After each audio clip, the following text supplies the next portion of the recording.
नमस्कार, VCN news के हिंदी समाचारों में आपका स्वागत है। खबरों की ओर बढ़ने से पहले आइए नजर डालते हैं आज की सुर्खियों पर।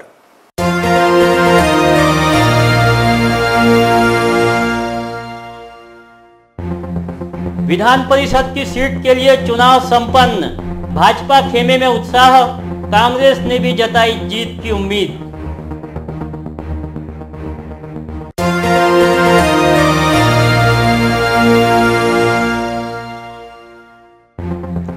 पुसद में अनैतिक संबंधों के चलते जीजा ने की साली की हत्या, शव फेंका शमशान में।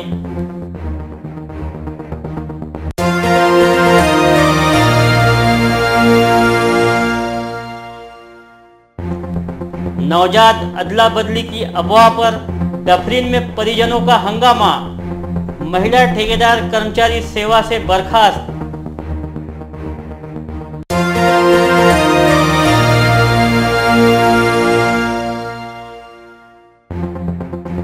खामगांव के कारखेड़ में 2 वाहनों की भिड़ंत, 1 की मौत 2 घायल।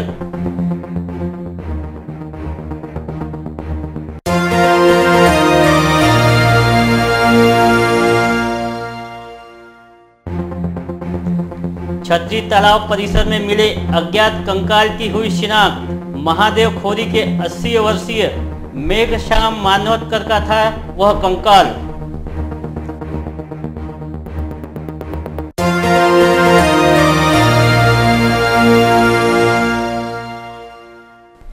रतनगंज के पंकज ऑयल इंडस्ट्रीज में बीती मध्य रात भीषण अग्निकांड, सोमवार सुबह आग पर पाया गया काबू।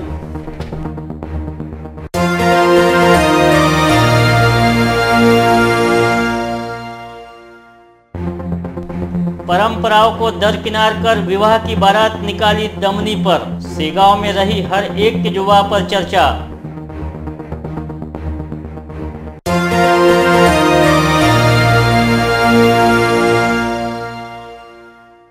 और आकुला का महेश कुमार बॉलीवुड में पैर जमाने हेतु कर रहा जद्दोजहद।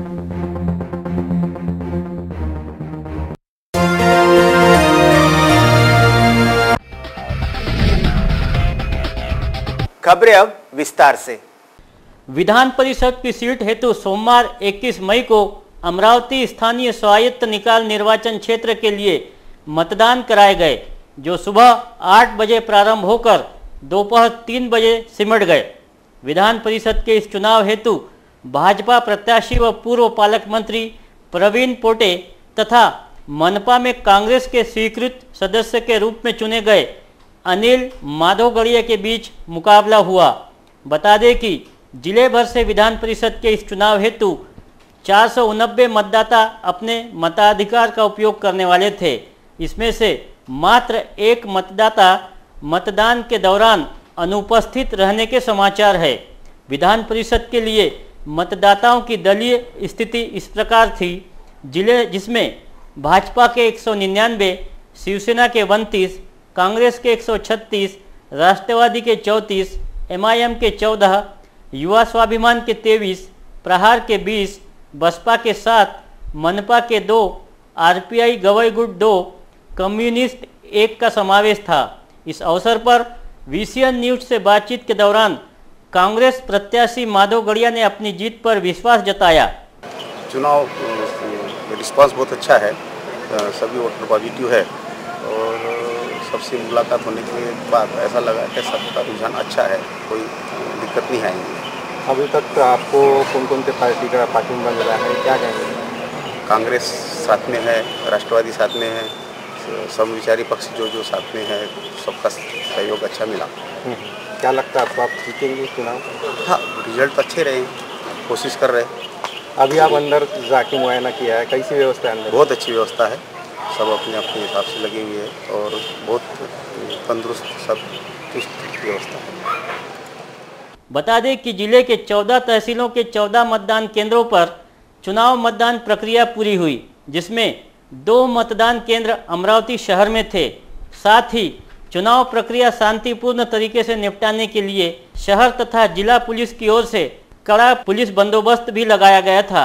सोमवार को विधान परिषद के चुनाव को लेकर गृह राज्य मंत्री रणजित पाटील ने कहा है। जे काय चित्र आहे ते आज सर्वसामान्य माणूस सुद्धा अनुभवून राहिलेला आहे की औपचारिकता बाकी आहे, विजय आमचा निश्चित आहे. आव्हानच नाही आहे, आम्ही एकतर्फी आमची निवडणूक जिंकतोय. वर्धेतली पण तशीच आहे, वर्धेतली तशीच आहे. मी वर्धेला स्वतः होतो, मी त्या जिल्ह्याच्या मी कारंजाला गेलो, मी आर्वेला जाऊन आलो. सगळीकडे म्हणजे ह्या दोन्ही मतदारसंघामध्ये भारतीय जनता पार्टी शिवसेना युतीचे उमेदवार हे बहुमतानं निवडून येतात.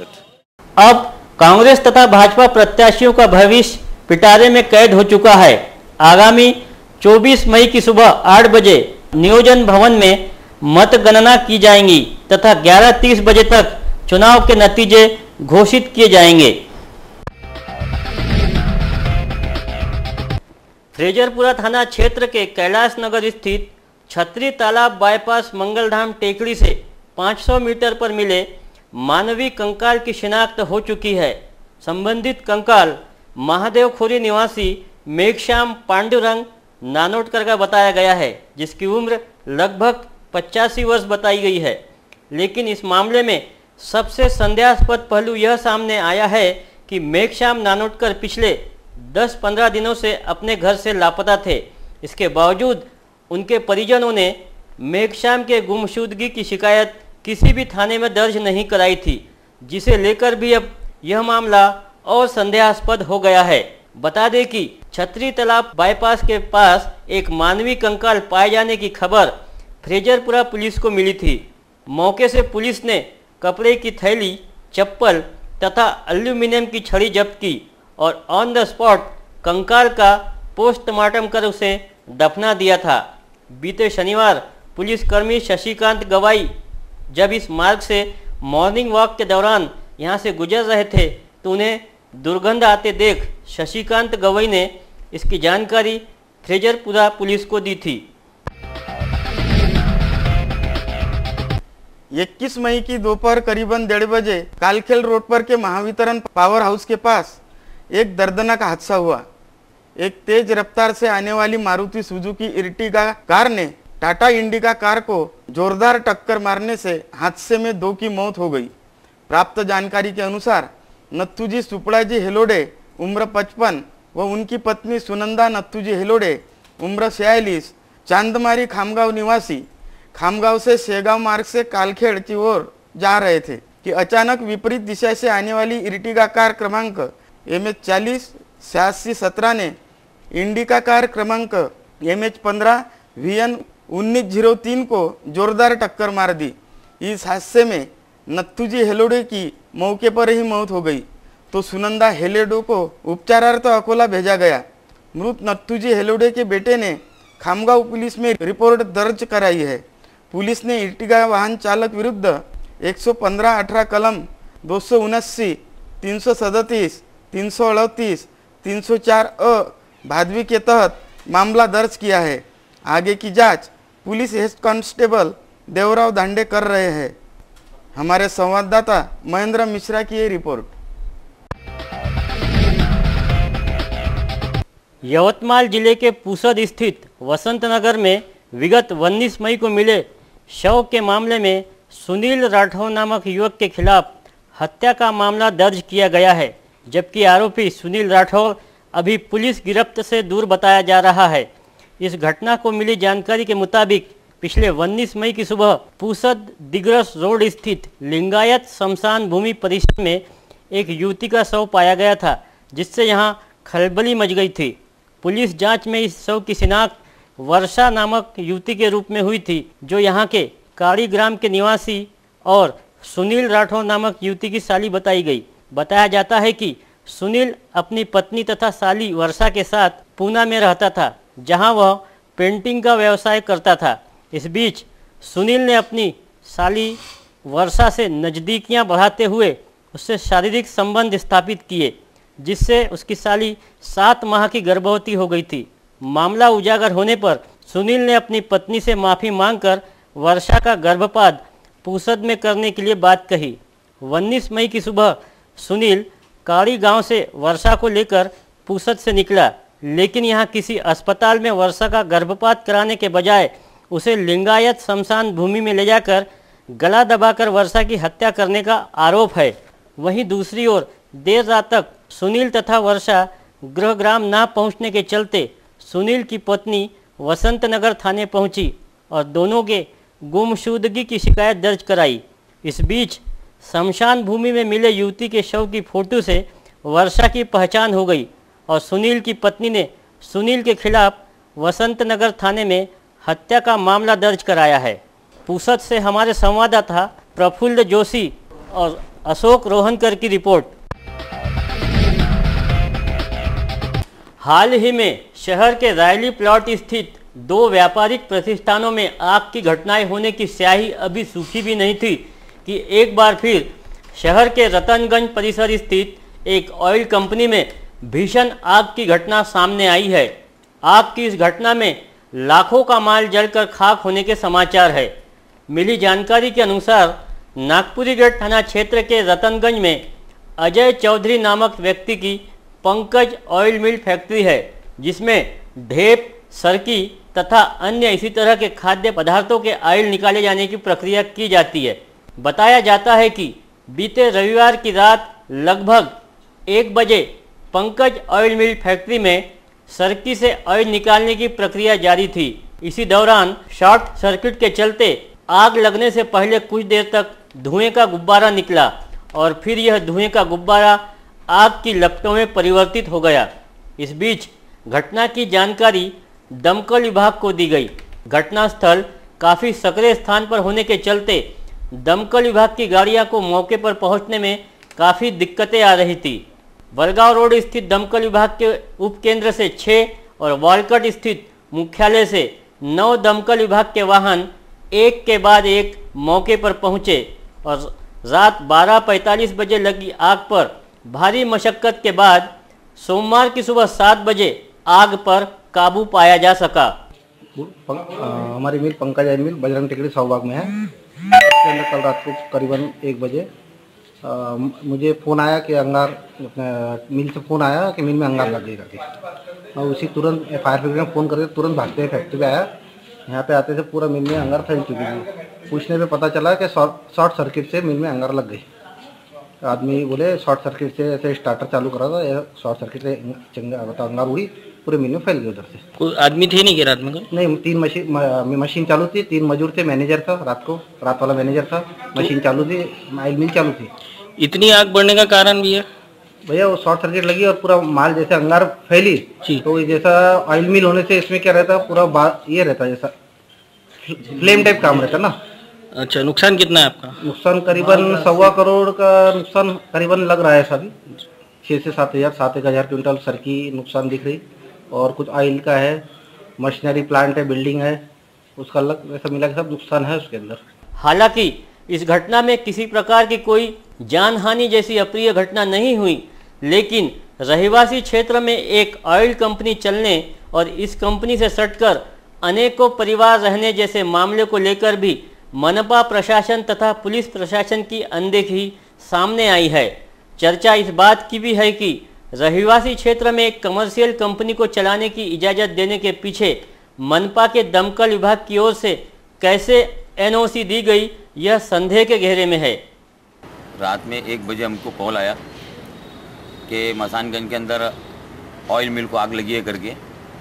वैसे तुरंत मेन स्टेशन से फायर टेंडर निकले, फिर उन्होंने इन्फॉर्मेशन दिया क्या मेजर फायर हो गया है फैक्ट्री के अंदर। तो तुरंत उपकेंद्र से भी सब स्टेशन जो हमारा बलगाव रोड पे है वहाँ से भी 2 गाड़ियाँ फायर की निकली, और ऐसा करके हमने 10 से 12 गाड़ियाँ चलाई और पूरी आग को कंट्रोल सुबह 6 बजे तक किया। और उसमें सरकी का तेल और बहुत सारी ढेप के ढिगार लगी हुई थी और बारदाने के पोते भरे हुए थे, और उससे क्या हो रहा था कि कार्बन फैल गया था। हमारे जवानों को अंदर घुसने में तकलीफ हो रही थी, फिर भी हमारे जवानों ने अपनी जान पे खेलकर पूरा चारों तरफ से फैक्ट्री को घेर लिया फायर टेंडर से, और चारों तरफ आग जो बढ़ने वाली थी उसको रोका, और फैक्ट्री के अंदर ही जो आग फैली हुई थी वहीं आग को फायर फाइटिंग करके बुझाया गया। बालापुर खामगांव मार्ग पर पीले नाले समीप 20 मई की सुबह 11 बजे 3 वाहनों के विचित्र दुर्घटना में 12 बस यात्री और ट्रक चालक गंभीर जख्मी हुआ। घायल यात्रियों को बालापुर के ग्रामीण अस्पताल में भर्ती किया गया तथा गंभीर रूप से घायल ट्रक चालक को अकोला रेफर किया गया।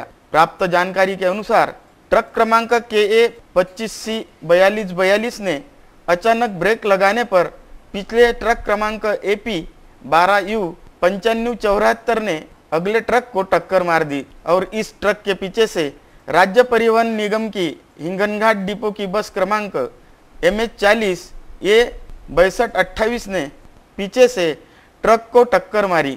ट्रक के इस अचानक ब्रेक लगाने के कारण यह विचित्र दुर्घटना घटी, जिससे ट्रक चालक गंभीर रूप से घायल हुआ।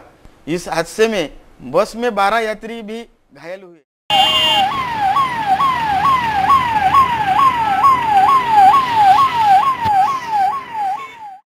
आगे की जांच बालापुर पुलिस कर रही है। हमारे संवाददाता मोहम्मद फारूक की यह रिपोर्ट। बुल्ढाना जिले के खामगांव में 80,554 किसानों ने तुअर खरीदी के लिए ऑनलाइन अर्ज दाखिल किया था, लेकिन नाफेड़ ने केवल 35,000 किसानों की तुअर ही खरीदी और 15 मई से तुअर खरीदी बंद कर दी। अभी भी जिले के 60% किसानों की तुअर नाफेड़ द्वारा खरीदी की प्रतीक्षा में है। किसानों की इस समस्या की दखल लेकर खामगांव निर्वाचन क्षेत्र के पूर्व विधायक दिलीप कुमार सानंदा के नेतृत्व में 19 मई को उप विभागीय अधिकारी राजस्व द्वारा मुख्यमंत्री को ज्ञापन सौंपा गया। ज्ञापन में प्रशासन की ओर से जल्द ही तुअर खरीदी शुरू करने की मांग की गई। मांग पूरी न होने पर तीव्र आंदोलन छेड़ने का इशारा भी दिया गया। 80,000 शेतकरी बांधवांनी तूर खरेदीसाठी ऑनलाईन अर्ज केलेले आहेत। त्यापैकी फक्त 35,000 शेतकऱ्यांची तूर मोजण्यात आलेली आहेत। त्यांची चुकारे देखील अद्यापर्यंत मिळालेली नाही। अशा परिस्थितीमध्ये 80 लाख क्विंटल तूर आयात करण्याचा निर्णय म्हणजे शेतकऱ्यांच्या 15 लाख क्विंटल आयात करण्याचा निर्णय म्हणजे शेतकऱ्याच्या जखमीवर मीठ रोवण्याचा हा प्रकार आहे। त्याचा निषेध करण्यासाठी व जो जगाचा पोशिंदा आहे शेतकरी, त्याला न्याय मिळवून देण्यासाठी आज खामगाव मतदारसंघातील काँग्रेस जनाच्या वतीनं आज उपविभागीय अधिकाऱ्यांच्या माध्यमातून माननीय मुख्यमंत्री महोदय यांना निवेदन देण्यात आलं। जर त्यांनी त्वरित ही खरेदी केंद्रे सुरू केली नाही, जे चुकारे आहेत प्रलंबित दिले नाही, तर मोठ्या प्रमाणामध्ये इथं तीव्र स्वरूपामध्ये आंदोलन केलं जाईल। त्याची संपूर्ण जबाबदारी मुख्यमंत्री देवेंद्र फडणवीस, केंद्र सरकार व राज्य सरकारवर राहील। त्याचा निषेध करण्यासाठी या ठिकाणी काँग्रेस पक्षाच्या वतीनं अधिक तीव्र आंदोलन करण्याचा इशारा देण्यासाठी आज आम्ही निवेदन दिलं आहे। तो दूसरी ओर जिले के जलगांव जामोद में कांग्रेस कमेटी द्वारा किसानों के हित के लिए आंदोलन किया गया। जलगांव जामोद के 3,500 किसानों ने ऑनलाइन अर्ज दाखिल करने के बावजूद उनकी तुअर व चना घर में ही पड़ा है। इस कारण किसानों के सामने परेशानी निर्माण हुई। शासन ने आज तक खरीदे तुअर, चना, सोयाबीन आदि की राशि किसानों को न मिलने से कांग्रेस ने रास्ता रोको आंदोलन कर प्रशासन का विरोध किया। आंदोलन दरमियान जलगांव पुलिस ने आंदोलनकर्ताओं को स्थानबद्ध कर छोड़ दिया। इस आंदोलन में पूर्व विधायक डॉक्टर श्रद्धा टापरे, प्रसन्नजीत पाटिल, ज्योति ठोकने, डॉक्टर स्वाति वाकेकर, अविनाश पाटिल सह कांग्रेस के सैकड़ों कार्यकर्ता उपस्थित थे। खामगांव से हमारे संवाददाता मोहम्मद फारूक की यह रिपोर्ट। इसी तरह अमरावती जिले के दर्यापुर तहसील में भी नाफेड़ अंतर्गत 9 मई को मैसेज कर किसानों की तुअर मापी गई। इस वजह से दर्यापुर तहसील के किसानों में काफ़ी रोष है।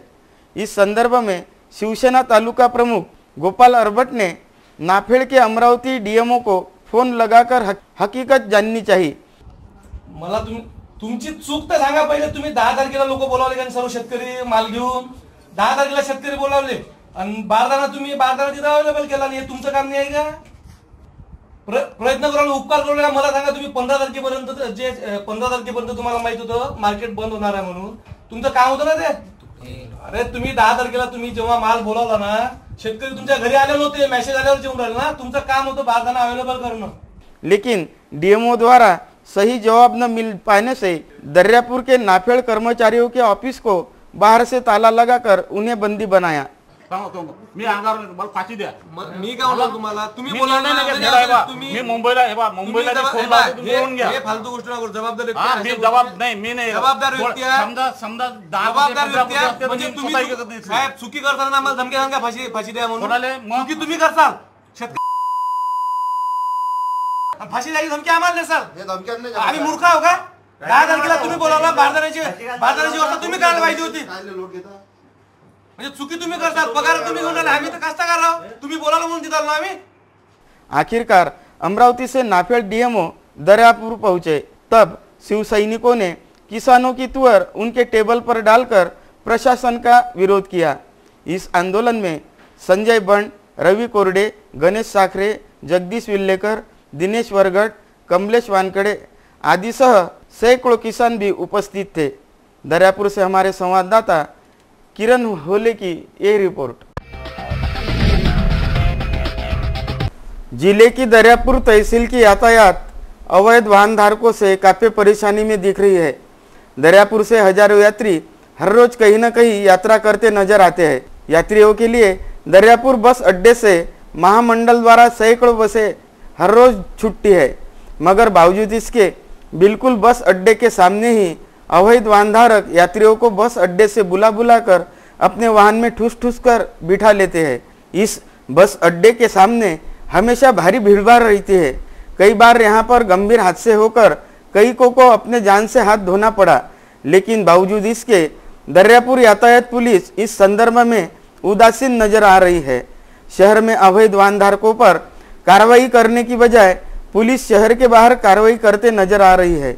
इस वजह से अवैध वाहन धारकों के साथ दरियापुर पुलिस ने कई मिलीजुली सरकार तो नहीं बनाई, ऐसा संदेह दरियापुर के नागरिक जता रहे हैं। दरियापुर से हमारे संवाददाता किरण होले की यह रिपोर्ट। खबरों में अब वक्त हो चला एक छोटे से ब्रेक का, कहीं मत जाइए, देखते रहिएगा VCN news. Hotel landmark continental, Saoji व्यंजनों का स्वाद लीजिए स्पेशल सावजी रेस्टोरेंट में।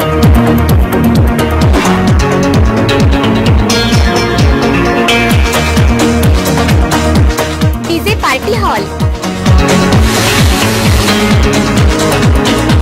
एसी रूम्स, अपने चहेतों के लिए खास बर्थडे हॉल एवं मैरिज लॉन, खास फैमिली के लिए family garden. Hotel landmark continental luxurious business hotel, Akola road, old Naka, Badnera, Amravati. Break के बाद एक बार फिर से आपका स्वागत है। देखते हैं कुछ अन्य खबरें विस्तार से। बहुप्रतीक्षित राजापेट बस स्थानक का सोमवार की सुबह अमरावती से किन्वट बस क्रमांक MH 0602336 से शुभारंभ हुआ। सुबह 6:30 बजे राजापेट से किन्वट के लिए बस रवाना हुई। पहले ही दिन बगैर बुकिंग के भी यहां से रवाना हुई किन्वट बस में यात्रियों की भीड़ थी। बताया गया है कि सोमवार की दोपहर 3 बजे यह बस किन्वट पहुंचेगी, जबकि सुबह 6:30 बजे किन्वट से निकली बस दोपहर 3 बजे राजापेट बस स्थानक पहुंचेगी। बस स्थानक सुपरवाइजर संजय देवतले ने बताया कि राजापेट बस स्थानक से रोजाना 260 फेरियां होंगी, जिसमें 30 से 35 बसों का समावेश रहेगा।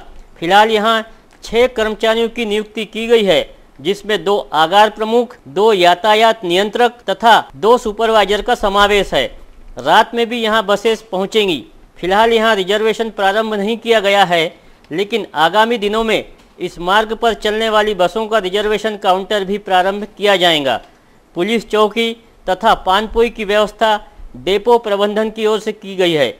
यवतमाल मार्ग पर 136, अकोला मार्ग पर 79, वासिम मार्ग पर 68, इस तरह बसों की फेरियों का नियोजन किया गया है। इस संदर्भ में यातायात नियंत्रक संजय देवतले ने दी अधिक जानकारी। ये बस स्टैंड रात को 10 बजे चालू रहेगा। उसके बाद में भी गाड़ी वगैरह आती है। यहाँ पर नाइट और मुक्कम गाड़ी जो बाहर के हैं, सब ये गाड़ियाँ ही उपलब्ध रहेगी। उसके बाद में समझ लो यवतमाल से अमरावती आने वाली गाड़ी जो है वो राजापेट बस स्टैंड भी रुकेंगी। उसके बाद में वाशिम, अकोला, अंबेजोगाई जो सब बाहर से गाड़ी आती है ई रोड पे, वो अपने राजापेट बस स्टैंड पर रुकेंगे और चालक वाहक के लिए विश्राम के गृह की व्यवस्था सब यहाँ पर है। उसके बाद में जो बाकी भी जो व्यवस्था होना है वो पूरी व्यवस्था यहाँ पर हुई है।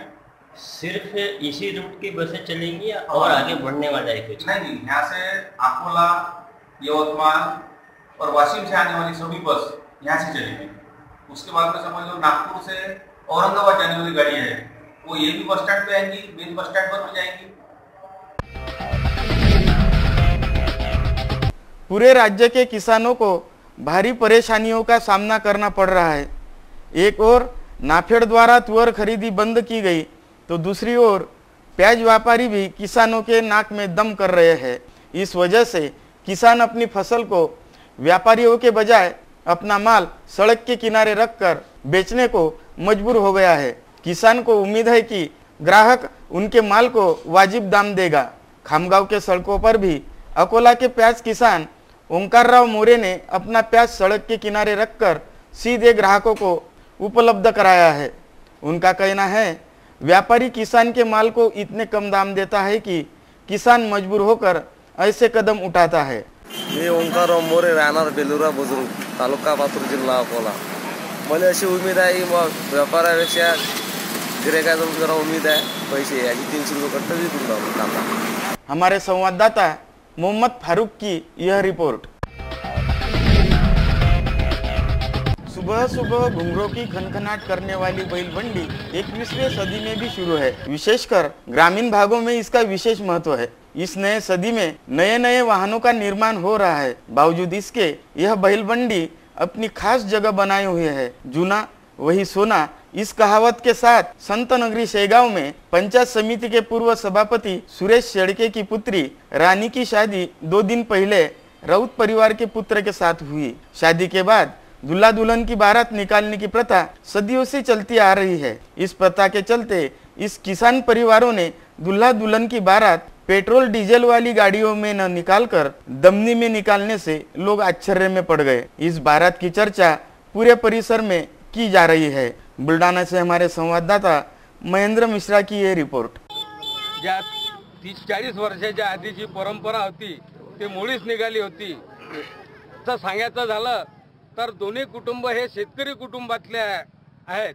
त्या शेतकरी कुटुंबातली जी आमची परंपरा होती, खेड्यापाड्यामध्ये असणारी जी परंपरा, ते टिकून ठेवण्यासाठी ती परंपरा पुनर्जीवित करण्याच्या उद्देशानं आमच्या पुतण्यानं हा एक उपक्रम आणि नवीन पिढीला एक मार्गदर्शक म्हणून हे ठरावं असा उपक्रम केला। शिक्षित असून सुद्धा आपल्या पूर्वजांच्या परंपरेनुसार आपल्या वरातीमध्ये बैल जोडी म्हणजेच दमनीचा वापर करत आहे। त्याबद्दल नवीन पिढीला एक असा आदर्श निर्माण झाला आहे की आपण सर्व शेतकरी असताना सुद्धा दमनी आणि बैल ही आज दुर्मिळ झालेले आहे।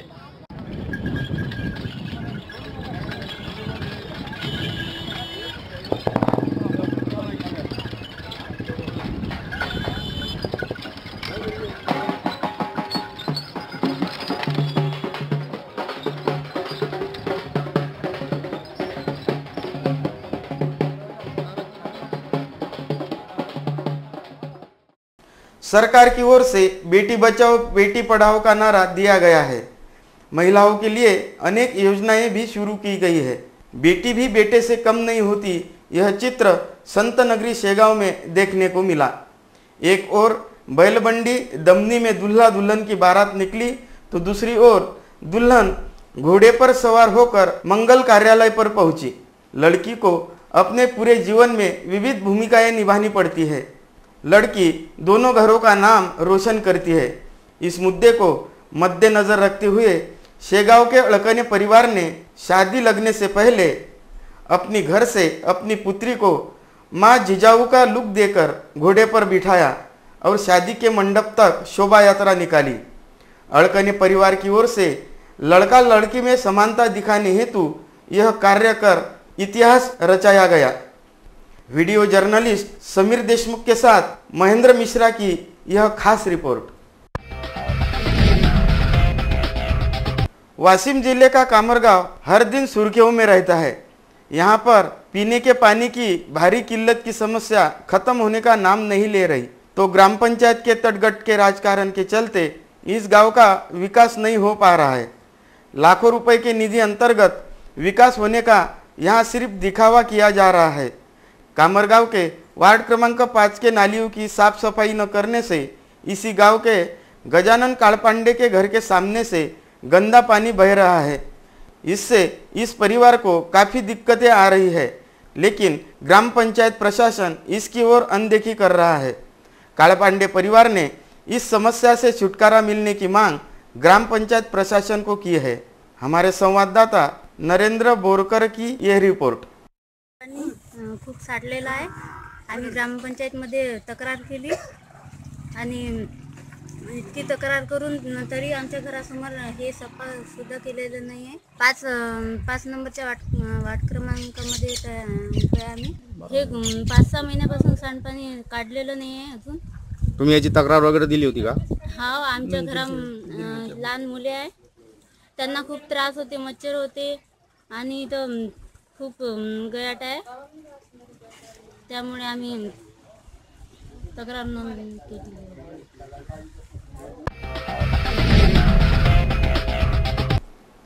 हरदम ही अपनी कुव्यवस्थाओं को लेकर चर्चाओं में रहने वाले जिला महिला अस्पताल की एक और लापरवाही सामने आई है।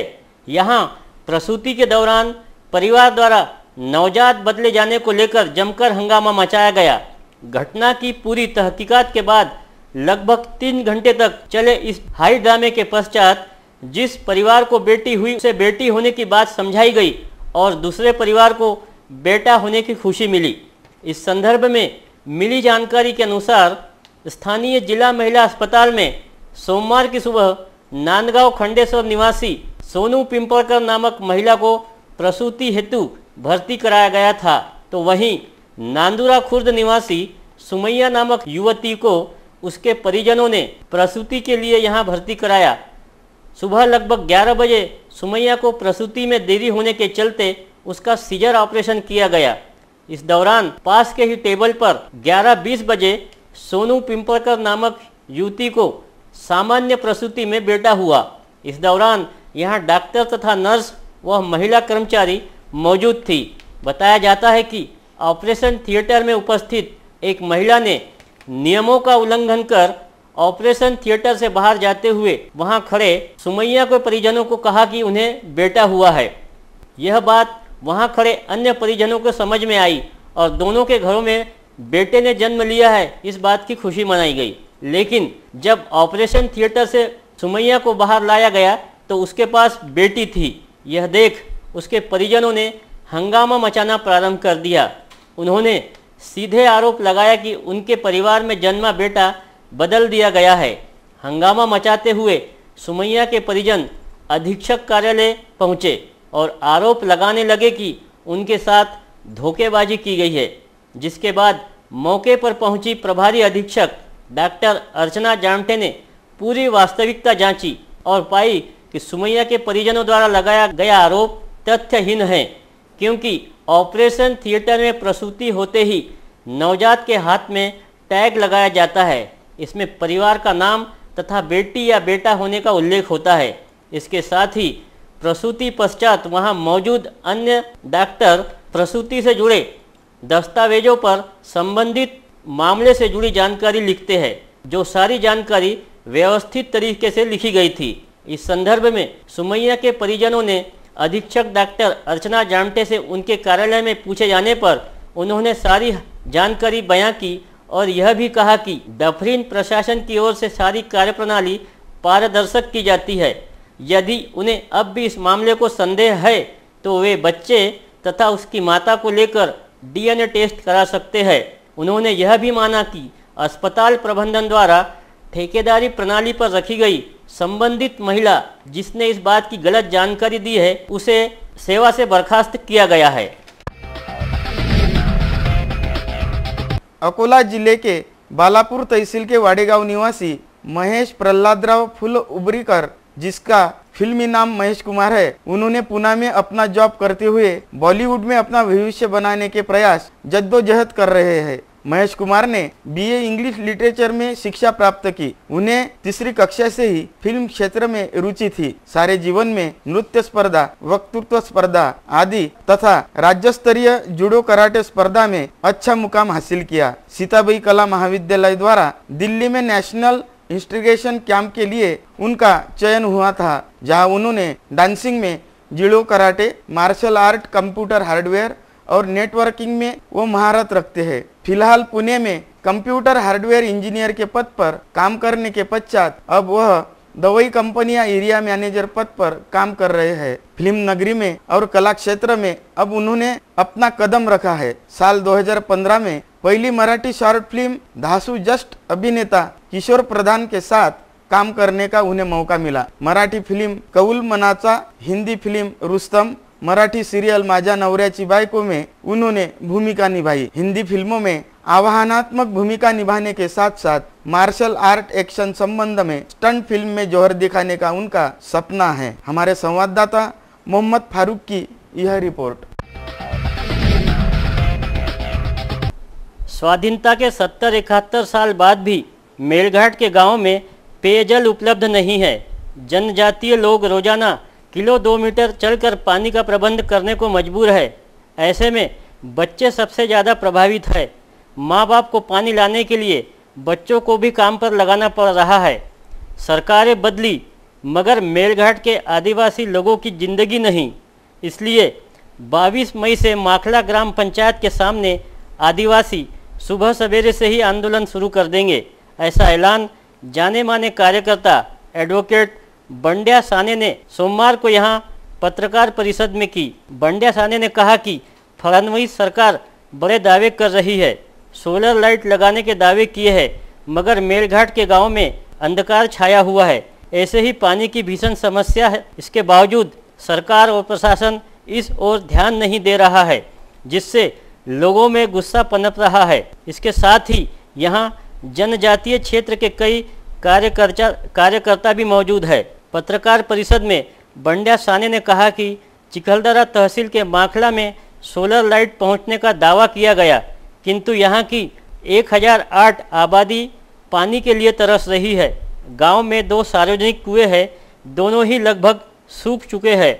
यहाँ लगाए गए हैंडपंप भी कोई काम नहीं कर रहे हैं।